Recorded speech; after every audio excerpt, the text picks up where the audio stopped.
That is the one issue that irritates me the most, and that is, alright y'all, so it's not a secret by now, man. I'm a huge fan of the Galaxy Watch 4 that I got here on my wrist, but there's some major issues with it, man, that's been bugging me, and I think with this latest update, I think they might have finally fixed it, or did they?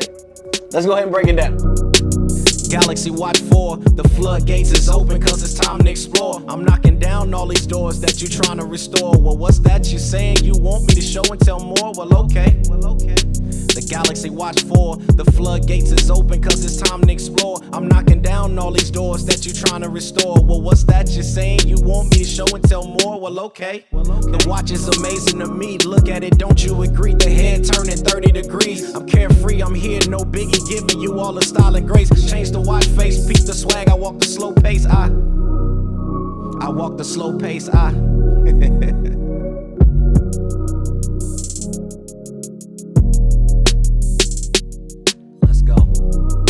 Battery's good, no cap. Vipers always snakes, cause I ain't here to give you no doubt. The slinging tech wraps on wristwatch, check the whole map. It's smooth like butter, I answer calls from a quick tap. See, now what you saying? I'm speaking out just on beat. This watch is sleek like sleek, I'm gliding in the next week. 2 versions here, but one will have to take a back seat. Let's get into this video so I can give the fact sheet. Squad.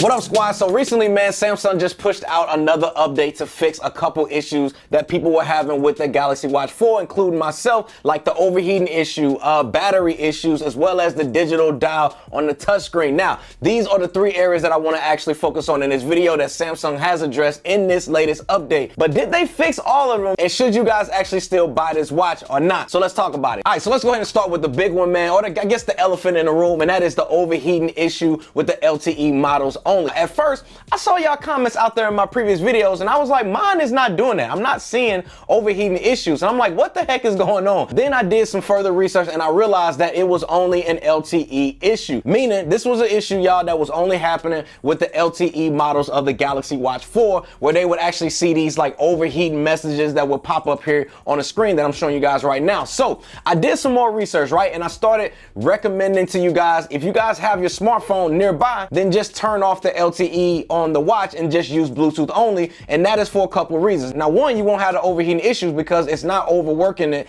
pinging and looking for the nearest cell towers for signals and connectivity, right? And the second reason is it's going to dramatically increase your battery life and performance. But after I went ahead and I replied to y'all comments on my previous video that I'll have for you guys down in the description section below, but after I actually replied to y'all comments on that, I started and I sat and I thought about it for a second. I said, wait a minute, like, if y'all bought the LTE versions and y'all spent the extra money on it, why should y'all have to turn off the very feature that you guys end up paying extra money for? Like, I just felt like that was just a stupid answer on my part, and I can't give Samsung a pass on that one at all. So I stand with y'all on Samsung fixing that issue. So like 2 weeks into having my Galaxy Watch 4, they released the first update to fix some of the minor bugs people like myself was having. And to me, I noticed people were still having the same issues, and it still didn't fix one of the issues that I had with mine, which we're gonna get to here later in this video, so definitely stick around for that one, because that is the one, I'm telling you right now, that is the one that irritates me the most. Then recently, like a couple days ago, right, I noticed that they released the latest update, and it's confirmed that Samsung did it. They finally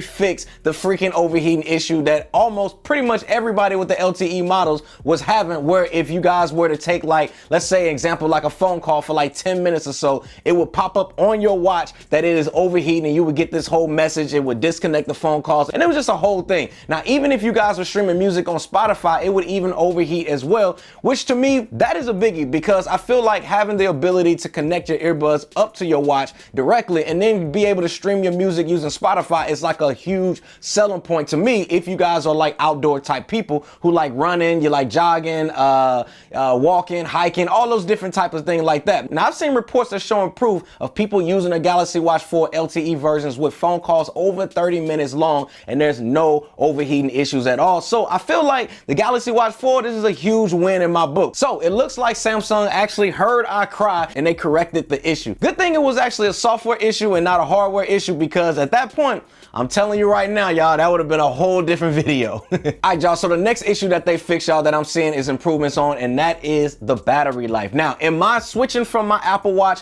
to my Galaxy Watch 4 video that I did where I tested it out for 48 hours. And shout out to those of y'all, man, who watched that video, because y'all literally ran up the likes in that video, man. And y'all also doing it on this one. So, you know, I appreciate y'all.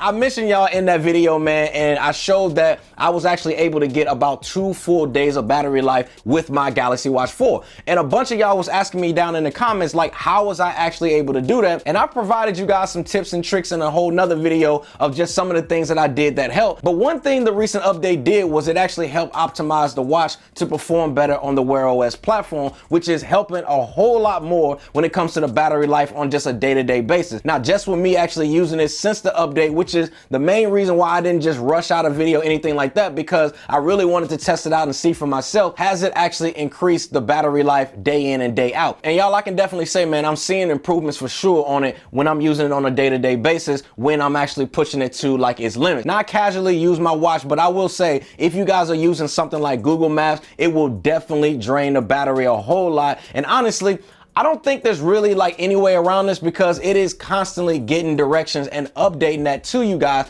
in real time. So I would expect the battery to drain when you're doing taxing tasks like that. Also, if you guys are streaming your Spotify music, I did notice that it will drain the battery a lot as well. And again, I feel like this is to be expected. Make sure you guys are subbed to the channel, because I am working on a video to showcase to you guys some of my battery saving tips and tricks that you guys can do to help save on the battery life, to kind of stretch it out for at least 2 full days for sure. All right, y'all, so now onto the big one, man. At least it's like a big one for me, because this was like a huge selling point for me, because I enjoyed the look of this watch over like the classic version. Now, although I still think the classic version is fire, I just like how this one here kind of gives me like Movado vibes. But anyway, y'all, enough romanticizing about this watch, man. Now, the feature that they finally fixed is the digital turn dial feature that you guys can see right here on the watch. Now, if you guys are clueless and have no idea what the heck I'm talking about, basically, y'all, it is this feature where you guys can just swipe your finger here and you can just swipe to some of like the different cards. Whether you swipe left,